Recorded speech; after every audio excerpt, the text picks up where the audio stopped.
기원전 57년 한반도 동남쪽 경주 평야에서 하나의 작은 나라가 시작됩니다. 고구려와 백제보다 늦게 출발한 이 나라는 처음에는 주변 소국들 중 하나에 불과했습니다. 그런데 이 나라가 결국 삼국을 통일하게 됩니다. 어떻게 가장 늦게 출발한 나라가 최후의 승자가 될 수 있었을까요? 오늘은 신라 천년 역사의 시작과 그 성장 과정을 따라가 보겠습니다. 신라의 탄생을 이야기하려면 먼저 경주 평야를 살펴보아야 합니다. 형산강이 남북으로 관통하는 이 평야는 동해안 지방에서 가장 넓은 농업지대를 이루고 있었습니다. 삼면이 산으로 둘러싸여 있어 외부의 침입을 방어하기에 좋은 천연적인 성곽과 같은 지형이었습니다. 이곳에 6개의 마을이 있었습니다. 삼국사기에 따르면 금량부, 사량부, 본피부, 모량부, 한기부, 습비부라 불리는 6시족의 마을이었습니다. 이들 6촌장의 후손들이 훗날 신라의 핵심 귀족인 육부가 됩니다. 이 6촌의 촌장들이 알천 언덕에 모였습니다. 임금을 세우자는 논의가 이루어졌고 그 자리에서 박혁거세가 추대됩니다. 박혁거세의 탄생에 대해서는 신화가 전해집니다. 삼국사기와 삼국유사의 기록에 따르면 나정이라는 우물가에서 이상한 광경이 목격되었다고 합니다. 흰 말 한 마리가 절을 하듯 꿇어앉아 있었고 그 옆에 커다란 알이 있었습니다. 말이 하늘로 날아간 뒤 알을 열어보니 사내 아이가 나왔는데 알의 크기가 박과 같았기 때문에 성을 박이라였다고 합니다. 혁거세라는 이름은 밝게 세상을 다스린다는 뜻으로 해석됩니다. 같은 날 알령정이라는 우물에서 용이 나타났는데 그 옆구리에서 여자아이가 태어났다고 합니다. 이 여인이 박혁거세의 왕비가 됩니다. 박혁거세가 왕으로 추대된 것이 기원전 57년입니다. 삼국사기에서는 이 해를 신라건국의 원년으로 기록하고 있습니다. 다만 학계에서는 성읍국가로서의 출발이 이보다 이를 가능성도 제기하고 있습니다. 경주 지역으로 금속문화가 유입된 것이 기원전 1세기보다 앞서기 때문입니다. 경주 황성동 유적에서는 기원전 1세기 중반경의 토기가 발견되기도 했습니다. 신라의 초기 국호는 신라가 아니었습니다. 사로사라, 선하, 서라벌 등 다양한 이름으로 불렸습니다. 한국민족문화 대백과사전의 설명에 따르면 이러한 명칭들은 새로운 나라, 동방의 나라 혹은 성스러운 장소라는 의미를 가진 것으로 해석되고 있습니다. 503년 지증왕 때에 이르러서야 신라라는 국호가 확정되었습니다. 다만 414년에 건립된 고구려 광개토 왕릉비에 이미 신라라는 표기가 등장하고 있어서 그 이전부터 신라라는 명칭이 사용되었음을 알 수 있습니다. 초기 신라의 왕들은 거서간, 차차홍, 이사금 등의 칭호를 사용했습니다. 거서간은 첫 번째 왕인 혁거세가 사용했고 차차홍은 무당을 뜻하는 말로 해석됩니다.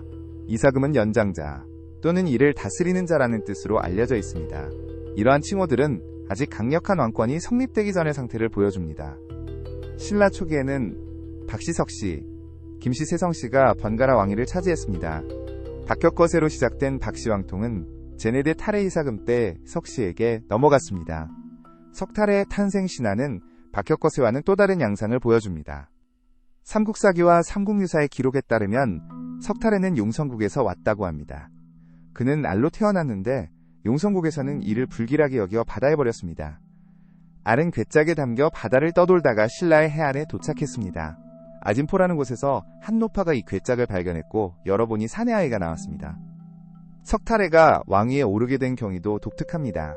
그는 호공이라는 사람의 집을 빼앗은 일화로 유명합니다. 호공이 집 땅에 몰래 숯과 숫돌을 묻어놓고 나중에 그 집이 원래 대장장이었던 자신의 조상집이라고 주장하여 빼앗았다고 합니다. 남해왕은 탈해의 이러한 꾀를 지혜롭다고 여겨 맏공주의 배필로 삼았습니다. 자위가 된 탈해는 훗날 왕위에 오르게 됩니다. 김씨의 시조인 김알지의 탄생신화도 전해집니다. 탈해 이사금 9년 왕이 한밤중에 금성 서쪽 시림이라는 숲에서 닭 우는 소리를 들었습니다. 날이 밝아 호공을 보내어 살펴보게 했더니 나뭇가지에 금빛 괴짝이 걸려 있었습니다. 괴짝을 열어보니 사내 아이가 나왔습니다. 금빛 괴짝에서 나왔다 하여 성을 김이라 하고 이름을 알지라 했습니다. 김알지의 7대 손인 미추 이사금이 제13대 왕으로 즉위하면서 김씨가 처음으로 왕위에 오릅니다. 그러나 김씨의 왕위 독점은 뇌물마립간 때부터 시작됩니다. 뇌물마립간은 356년부터 402년까지 재위했습니다. 그의 시대에 신라는 중요한 변화를 맞이합니다. 먼저 마립간이라는 새로운 왕호가 등장합니다. 마립간은 마루, 즉 높은 곳의 지배자라는 의미입니다. 김대문의 설명에 따르면 마립간은 말뚝을 뜻하는 말이며 왕의 말뚝이 주가 되고 신하의 말뚝은 아래에 배열된다는 의미라고 합니다. 이전의 이사금보다 강화된 왕권을 상징하는 칭호입니다. 한국민족문화 대백과사전에서는 성읍국가의 지배자인 간들을 거느리면서 그 위에 군림하는 군왕으로서의 위상을 보여주는 것으로 설명하고 있습니다. 뇌물마리간 시대에 신라는 처음으로 중국과 외교관계를 맺습니다. 377년과 382년에 전진의 사신을 보냈습니다. 382년에 사신으로 간 위두는 전진의 왕 북연에게 해동의 사정이 예전과 같지 않다고 말했습니다. 이는 당시 신라가 정복국가로 성장하고 있었음을 보여줍니다. 그러나 뇌물마리간 시대의 신라는 외부의 위협에 시달렸습니다. 백제 근초고왕이 마한을 정복하고 낙동강 유역으로 진출하면서 신라의 위협이 되었습니다. 백제는 외와 연합하여 364년과 393년 등 여러 차례 신라를 침범했습니다. 신라는 단독으로 이들을 막을 수 없었습니다. 결국 399년 뇌물마리간이 고구려에 군사 지원을 요청합니다. 광개토왕릉비의 기록에 따르면 400년에 고구려의 보병과 기병 5만 명이 신라를 도와 백제군과 왜군을 격파했습니다. 그러나 이러한 군사 원조는 대가가 따랐습니다. 392년에 뇌물마리간은 이찬 대서지의 아들 실성을 고구려의 볼모로 보내야 했습니다. 고구려의 강성함을 두려워했기 때문입니다. 실성은 10년간 고구려에 억류되어 있다가 401년에 귀국합니다. 그리고 뇌물마리간이 죽은 뒤 왕위에 오르는데 이것은 고구려의 압력이 배후에서 작용했을 것으로 추정됩니다. 실성마리간은 즉위 후 복수를 시작합니다. 402년에 뇌물마리간의 셋째 아들 미사은을 외에 412년에는 둘째 아들 복호를 고구려의 볼모로 보냅니다. 그리고 417년에는 뇌물마리간의 태자 눌지까지 죽이려 했으나 오히려 눌지에게 살해당합니다. 눌지마리간이 즉위한 후 두 동생을 구출하려 합니다. 이때 등장하는 인물이 박재상입니다. 당시 박재상은 양산지방의 토호 세력으로서 삼량주간이라는 직책이 있었습니다. 군신들의 추천으로 박재상이 볼모 구출의 임무를 맡게 됩니다. 418년 박재상은 먼저 고구려로 갑니다. 그는 장수왕을 언변으로 회유하여 복호를 구출하고 무사히 귀국합니다. 귀국하자마자 박재상은 외에 인질로 가 있는 미사흔을 구출하기 위해 다시 떠납니다. 부인의 간곡한 만류를 뿌리치고 율포에서 배를 탔습니다. 박재상은 외에 도착하여 신라를 배반하고 도망쳐온 것처럼 속입니다. 마침 외가 신라를 침략하려 할 때 박재상은 미사흔을 탈출시키는 데 성공합니다. 그러나 박재상 자신은 붙잡히고 맙니다. 외왕은 그를 신하로 삼으려 온갖 회유와 협박을 했지만 박재상은 끝내 거부합니다. 차라리 신라에게나 돼지가 될지언정 외의 신하가 될 수 없다고 했습니다. 결국 그는 불에 태워지는 차명을 받아 죽습니다. 박재상의 부인은 남편을 기다리다 치수령에 올라가 외국 쪽을 바라보며 통곡하다 죽었다고 합니다. 그녀의 몸은 돌로 변해 망부석이 되었다는 설화가 전해집니다. 신라 초기의 정치에서 주목해야 할 것이 화백회의입니다. 화백이란 여러 귀족들이 모여 국가의 중요한 일을 결정하는 회의체를 말합니다. 수서 신라전의 기록에 따르면 나라에 큰일이 있으면 여러 관리를 모아 상세히 의논한 다음에 결정한다고 하였습니다. 화백회의의 특징은 만장일치제였습니다. 한 사람이라도 반대하면 결정이 이루어지지 않았습니다. 이 회의에서는 왕위 계승전쟁 선포 불교 공인과 같은 국가의 중대사가 논의되었습니다.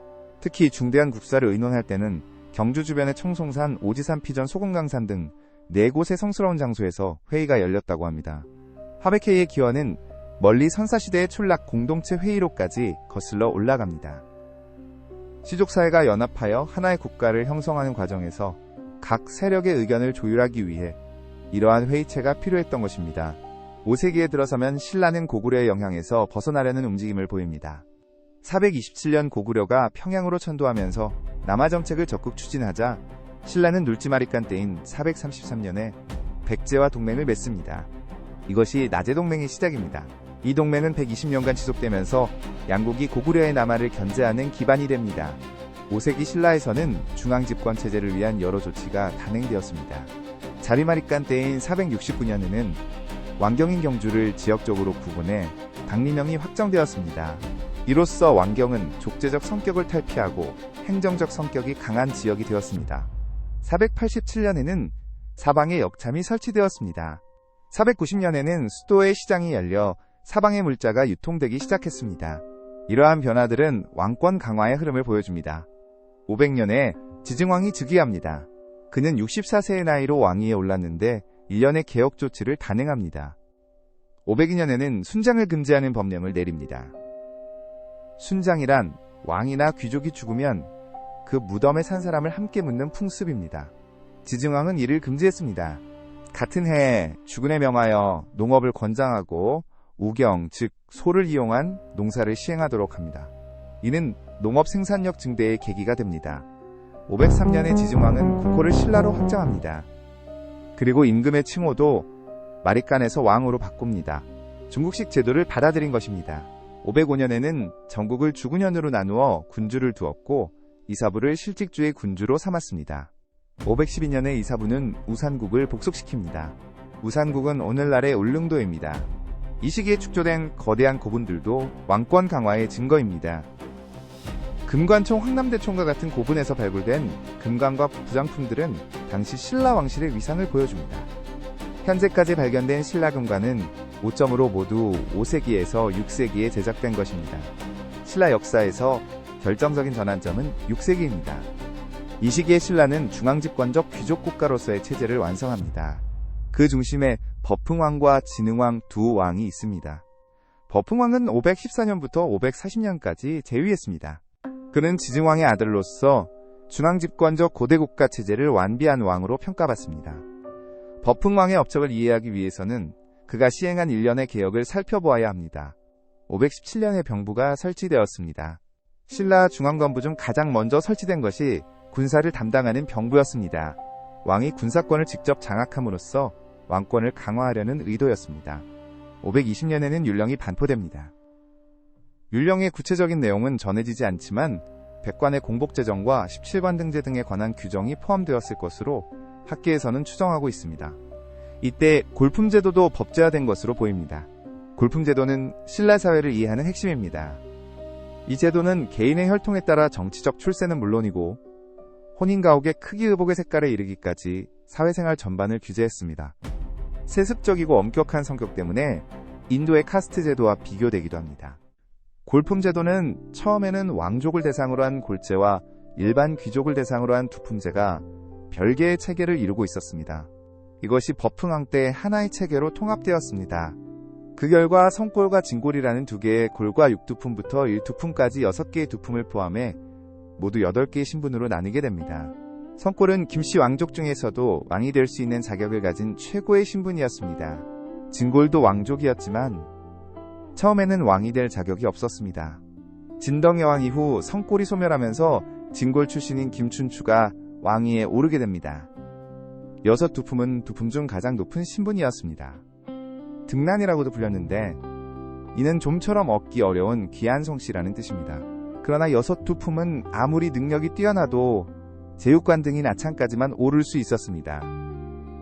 중앙관부의 장관직인 영은 제호관 등인 대하찬 이상이어야 했기 때문에 결국 장관직은 진골귀족의 독점물이 되었습니다. 이러한 제약 때문에 6두품 출신 중에는 유학자나 승려가 되는 길을 택한 이들이 많았습니다.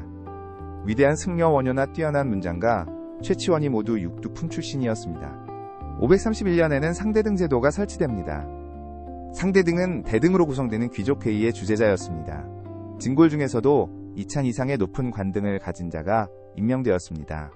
상대등의 설치는 왕권이 강화되면서 왕이 귀족회의 주재자의 역할에서 벗어나게 되었음을 의미합니다. 버풍왕 시대의 또 다른 중요한 사건은 불교의 공인입니다. 불교 공인과 관련하여 이차돈의 순교 이야기가 전해집니다. 이차돈은 버풍왕의 측근으로 사인의 직책을 맡고 있었습니다. 버풍왕은 불교를 받아들이고자 했으나 귀족들의 반대가 거셌습니다. 이차돈은 스스로 희생하여 불교가 공인될 수 있는 계기를 만들기로 합니다. 삼국유서에 따르면 이차돈이 처형될 때 흰피가 솟아나고 꽃비가 내리는 이적이 일어났다고 합니다. 이를 계기로 귀족들의 반대가 누그러지고 흑륜사 건립공사가 계속될 수 있었습니다. 528년 불교가 공인됩니다. 버풍왕은 대외적으로도 영토 확장을 추진했습니다. 532년에는 금관국이 신라에 항복해왔습니다. 금관국의 임금 김구해가 세 아들과 함께 항복함으로써 낙동강 하류 지역이 신라의 영역이 됩니다. 이는 가야 정복의 시작을 알리는 사건이었습니다. 금관국의 왕족은 신라의 진골귀족으로 편입되었습니다. 훗날 김유신이 바로 금관국 왕족의 후손입니다. 536년에 신라는 처음으로 독자적인 연호건원을 사용합니다. 연호란 왕이 즉위한 해부터 세는 기년법입니다. 독자적인 연호 사용은 신라가 대외적으로 중국과 대등한 국가라는 자각을 가지고 있었음을 보여줍니다. 540년 버풍왕이 사망하고 진흥왕이 즉위합니다.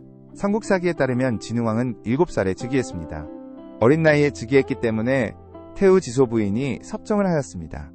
진흥왕은 버풍왕의 조카이자 외손자였습니다. 진흥왕이 직접 전국을 주도하기 시작한 것은 551년경으로 추정됩니다. 이해에 연호를 건원해서 계곡으로 바꾸었습니다. 그리고 이때부터 대규모 정복 활동이 본격화됩니다. 551년에 신라는 백제와 연합하여 한강 유역을 공격합니다. 고구려에서 귀족들의 내분이 일어난 것을 틈탄 것이었습니다. 이 공격으로 신라는 한강 상류 지역 10개 군을 차지하고 백제는 한강 하류 6개 군을 되찾습니다. 백제로서는 475년 고구려에게 빼앗긴 옛 수도 한성 일대를 76년 만에 회복한 것이었습니다. 그런데 2년 후인 553년에 상황이 급변합니다. 신라가 백제를 공격하여 한강 하류 지역까지 차지한 것입니다. 120년간 지속되던 나제 동맹을 깨뜨린 행위였습니다. 신라는 한강 유역 전체를 장악하고 신주를 설치합니다. 신라가 동맹을 배신한 배경에는 한강 하류 지역에 대한 영토적 야심이 컸습니다. 또한 당시 고구려가 위기 극복을 위해 신라와 밀약을 맺었다는 해석도 있습니다. 이에 분노한 백제 성왕은 554년에 외 대가야와 연합하여 관산성을 공격합니다. 관산성은 오늘날 충청북도 옥천 지역입니다.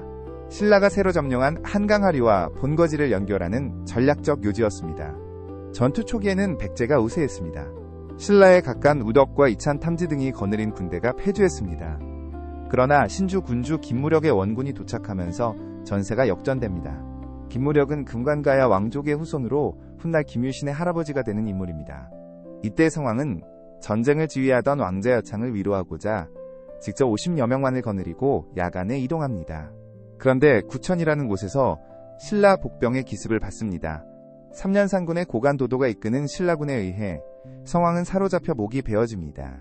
관산성 전투에서 백제는 왕뿐만 아니라 좌평 4명 사졸 2만 960여 명을 잃는 대패를 당합니다. 나제 동맹은 완전히 깨어지고 양국은 백제가 멸망할 때까지 적대 관계가 지속됩니다. 한강 유역의 점령이 중요한 이유는 무엇일까요? 한강 하류의 당항진을 통해 신라는 처음으로 중국과 직접 교통할 수 있게 되었습니다. 그 이전까지 신라가 중국에 사신을 보내려면 고구려 영토를 통과하거나 바다를 멀리 돌아가야 했습니다. 이제 서해를 통한 직항로가 열린 것입니다. 이는 훗날 당나라와 연합하여 삼국을 통일하는 기반이 됩니다. 562년에는 이사부가 이끄는 신라군이 대가야를 멸망시킵니다. 이로써 가야 지역 전체가 신라의 영역이 됩니다. 532년 금관가야의 항복으로 시작된 가야 정복이 30년 만에 완료된 것입니다. 진흥왕의 영토 확장은 남쪽과 서쪽에만 그치지 않았습니다. 동북 방면으로도 진출하여 556년에는 비어룰주를 설치합니다. 오늘날 강원도 안변 지역입니다. 이후 568년까지 함경남도의 황초령과 마온령까지 북진합니다. 진흥왕은 새로 개척한 영토를 순행하며 비석을 세웠습니다. 현재 전해지는 진흥왕 순수비는 북한산비 창령비, 황초령비, 마온령비 4개입니다. 이 비석들은 진흥왕의 영토 확장을 증언하는 유물입니다. 진흥왕은 정복 활동만 한 것이 아닙니다. 544년에 흑룡사를 완성하고 553년부터 황룡사를 건립하기 시작하여 566년에 완공했습니다. 574년에는 황룡사의 장육존상을 안치했습니다. 이 장육존상은 신라삼보 중 하나로 꼽힙니다. 진흥왕은 스스로를 전륜성왕이라 칭했습니다. 전륜성왕이란 불교에서 불법으로 세상을 다스리는 이상적인 제왕을 말합니다. 545년에는 이사부의 권위로 거칠부 등에게 국사를 편찬하게 했습니다. 이 국사는 현재 전해지지 않지만 삼국사기 편찬에 반영되었을 것으로 추정됩니다. 또한 진흥왕은 화랑도를 창설합니다. 삼국사기에는 576년에 원화제를 폐지하고 화랑도를 창설했다고 기록되어 있습니다. 원화는 여성 중심의 조직이었는데 2명의 원화 사이에 갈등이 생겨 한 명이 다른 한 명을 죽이는 사건이 발생합니다. 이에 원화제를 폐지하고 남성 중심의 화랑도로 개편한 것입니다. 화랑도는 진골 출신의 화랑과 그를 따르는 낭도로 구성되었습니다. 평소에는 명산과 대천을 다니며 도의를 연마하고 무예를 익혔으며 노래와 음악으로 서로 즐겼습니다. 전쟁이 나면 전사 집단으로 전투에 참가했습니다. 화랑도의 기능은 단순한 군사 조직을 넘어섭니다. 한국민족문화 대백과사전에서는 허랑도가 엄격한 골품제 사회에서 신분 계층 간의 갈등을 완화하고 유동성을 가져오는 완충제 역할을 했다고 설명하고 있습니다. 낭도에는 평민도 참여할 수 있었기 때문입니다. 진흥왕 시대에 우르기 가야에서 망명해와 가야금을 전합니다. 대가야가 멸망하기 전에 우르은 신라로 망명했습니다. 진흥왕은 우르를 국원에 살게 하고 제자를 양성하게 했습니다. 가야금은 이후 신라의 대학이 됩니다. 576년 진흥왕이 사망합니다. 그의 정복 활동으로 신라는 이전보다 3배나 넓은 영토를 갖게 되었습니다. 한강 유역의 확보는 이후 삼국통일의 기틀이 됩니다. 여기서 신라 초기 역사의 특징을 정리해 보겠습니다. 첫째, 신라는 6시족의 연합으로 시작했습니다. 박석김, 세성씨가 왕위를 번갈아 차지하다가 뇌물마리간 이후 김씨가 왕위를 독점합니다. 화백회의라는 귀족회의 제도는 이러한 연합적 성격을 반영합니다. 둘째, 골품제도라는 엄격한 신분제가 사회를 규제했습니다. 이 제도는 신라 멸망 때까지 유지됩니다. 셋째, 6세기 버풍왕과 진흥왕 시대에 중앙집권적 국가체제가 완성됩니다. 율령판포불교 공인, 영토 확장이 이 시기에 이루어집니다. 넷째, 한강 유역의 점령으로 중국과의 직접 교통로를 확보합니다. 이는 이후 삼국통일 과정에서 결정적인 역할을 합니다. 신라는 고구려나 백제보다 늦게 출발했습니다. 지리적으로도 한반도 동남쪽 구석에 위치해 있었습니다. 그러나 경주분재 방어에 유리한 지형 화백회의를 통한 귀족 세력의 조율 6세기의 체제 정비와 영토 확장이 어우러져 신라는 삼국 중 가장 오래 존속하는 국가가 됩니다. 기원전 57년부터 935년까지 992년간 56대 왕이 이어집니다. 신라는 왜 동맹국이었던 백제를 배신하고 한강 하류를 차지했을까요? 그리고 그 결과 백제와 고구려 양국을 모두 적으로 돌리게 된 신라는 어떻게 살아남았을까요? 신라의 삼국통일까지는 아직 100년이 넘는 시간이 남아 있습니다. 다음 시간에는 광개토대왕 동부가를 호령하다에 대해 알아보겠습니다.